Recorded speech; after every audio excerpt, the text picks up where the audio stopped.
Jadi sebetulnya kalau kita semua bicara pun, saya yakin apa yang kita bicarakan tidak akan sama dengan yang lainnya. Kenapa?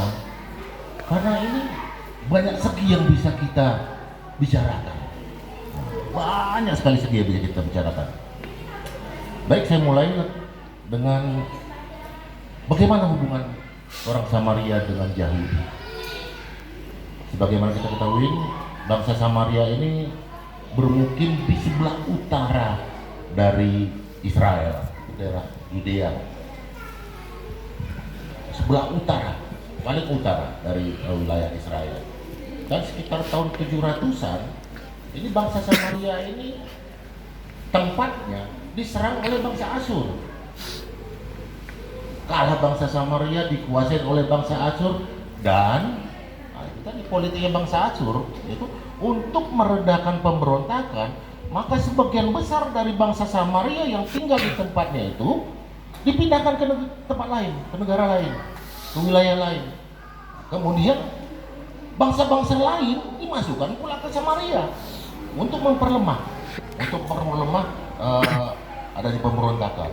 Dari situlah awalnya, makanya bangsa Yahudi bilang bangsa Samaria ini tidak murni lagi sebagai bangsa Yahudi, darah Yahudinya sudah tidak murni lagi, maka sudah bercampur dengan banyak bangsa-bangsa.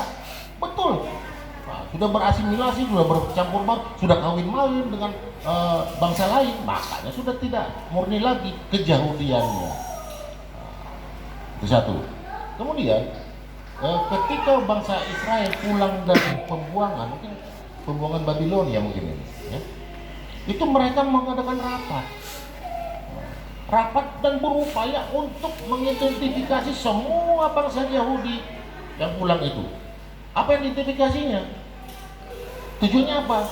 Diidentifikasinya adalah siapa-siapa bangsa Yahudi yang tetap memelihara 100% darah Yahudinya. Kemudian mereka bikin aturan-aturan lagi. Jadi tadi bangsa Yahudi pulang dari Babilonia, kemudian mereka membuat rapat itu. Kemudian jauh sebelumnya juga bangsa Samaria ini sudah tidak, karena sudah diserang, sudah dikuasai oleh bangsa Asyur, sudah beranak pinak, bercampur baur dengan bangsa lain. Nah, itu tadi, itu salah satu dasarnya mengapa bangsa Yahudi menganggap rendah bangsa Samaria. Kenapa? Itu tadi, kalian nggak asli lagi Yahudinya, kami masih asli. Satu itu. Kedua, dari segi agama, betul, bangsa Samaria ini sebetulnya mirip-mirip dengan bangsa Yahudi. Mereka masih menyembah Yahweh, masih Tuhan yang Maha Kuasa, Tuhan yang satu-satunya, Tuhan Maha Esa, masih. Kemudian mereka masih merayakan Sabat, masih.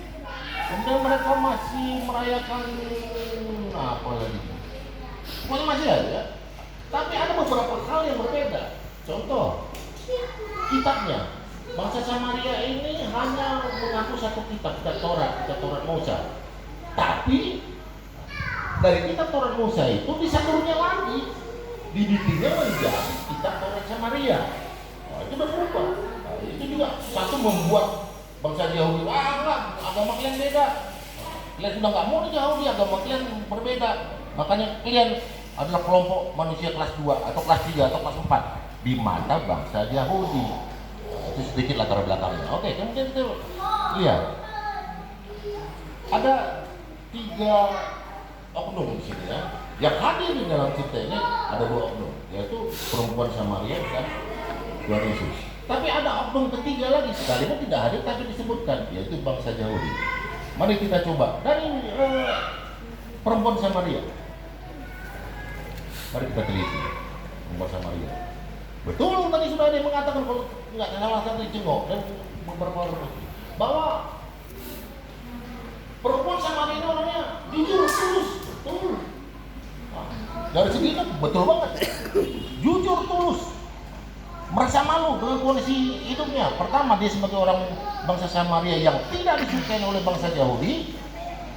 Kemudian dia sebagai, mohon maaf aku bantu Kerina, kalau boleh saya katakan perempuan Samaria ini, kalau istilah sekarang ini pelakor, ini pengganggu atau perusak laki orang.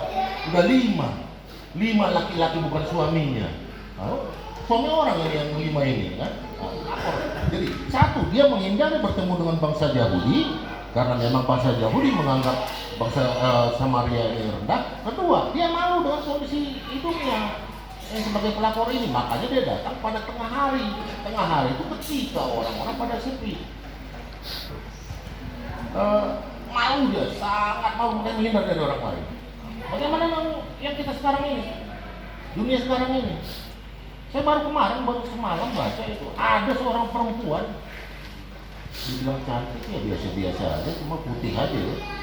Cuma kalau putih, dindingnya juga putih kan, tadi nggak cantik kan? Dia ngaku, saya ini pelakor, dan saya udah bosan menjadi pelakor. Luar biasa berani sekali dia mengakukan bahwa dia pelakor. Kemudian ada yang ada yang komen, pantas hidup lu kaya raya, rupanya pelakor lu. Dan dia ngakuin bahwa dia jadi pelakor itu kepada beberapa suami orang. Dulu atau bangsa perempuan Samaria malu banget dengan kondisi kehidupannya yang tidak baik. Sekarang banyak kali sudah menurut pelakor. Sekalipun mungkin gosip-gosipan. Ya, aku dekat loh dengan Bapak Andra itu, katanya kan orang bahaya kan. Aku dekat loh dengan ini, aku pernah dibeliin cincin berlian oleh Bapak ini, kali ini. Itu nggak malu lagi.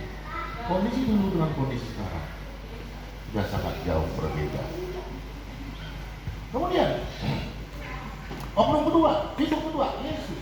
Ya, luar biasa. Yesus sebagai Tuhan. Yesus ingin menunjukkan kepada kita dan terutama bangsa Israel waktu itu bahwa Yesus sangat kasih kepada semua orang, tidak pandang bulu.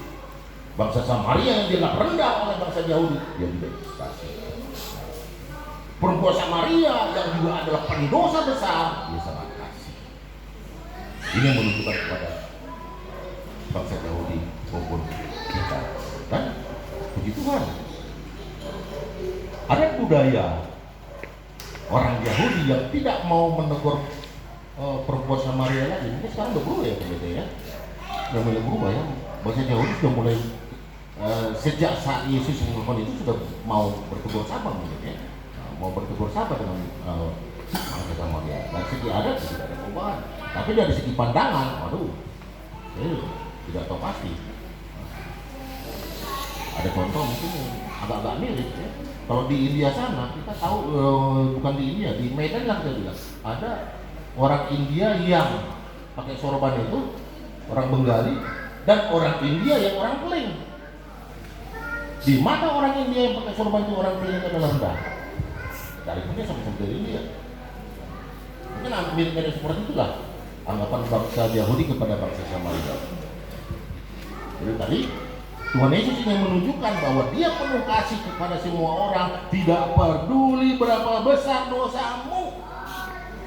Bukan dosa yang membuat Yesus yang menghalangi Yesus, enggak. Tapi yang luar biasa, akibat dekat dengan Yesus, akibat berbicara dengan Yesus, tadi Abang sudah mengatakan, perempuan Samaria-nya jadi apa? Jadi tobat. Perempuan Samaria ini apa? Jadi penginjil, memberitakan bagaimana kasih Tuhan Yesus kepada bangsanya. Luar biasa. Oke, kita lihat sekarang bagaimana bangsa Yahudi setelah peristiwa itu. Ada perubahan kan? Saya pikir nggak terlalu ya. Tidak terlalu. Mungkin sudah menegur, oke, tegur sama ya. Tapi apakah sudah menganggap derajat? Juga. Ayo kita lihat apa dosa bangsa Samaria kepada Tuhan. Kira-kira siapa yang menjual Tuhan Yesus? Orang Yahudi. Siapa yang memanas-manasin bangsa Romawi, penguasa Romawi di tanah Israel agar Tuhan Yesus ditangkap? Orang Yahudi. Siapa yang membunuh Tuhan Yesus, yang menyalibkan dan menusuk dengan tombak? Memang orang Romawi. Lalu apa dosa bangsa Samaria itu nggak ada, nggak terlibat di dalam upaya penyalipan Yesus, nggak ada. Yang banyak berdosa sebetulnya adalah orang Yahudi. Tapi itulah luar biasa Tuhan itu ya. Orang yang betul-betul bandel, keras tengkuk, keras kepala, ya itu menjadi pilihannya. Dan bagi kita bagaimana? Saya tidak mengatakan bahwa kita mencontoh sepenuhnya perempuan Samaria, enggak ya, jangan. Yang perlu kita contoh adalah pertobatan. Karena di depan Tuhan bukan dosa yang dilihat Tuhan, tapi pertobatan kita lah yang dinilai Tuhan. Sebesar apapun dosa kita, kalau kita mau bertobat, pasti Tuhan tetap akan menerima kita kembali. Dari segi budaya, ya saya pikir biarlah pendeta nanti bisa banyak bicara tentang budaya Samaria, budaya Yahudi dibandingkan dengan budaya di Indonesia secara umum dan terutama budaya Arab. Bagaimana kira-kira sangkut pautnya. Sekarang ini 445 terutama saya sendiri. Kalau Tuhan Yesus sudah datang, sambutlah dia. Kalau Tuhan Yesus sudah datang, mari kita berdoa. Jujur.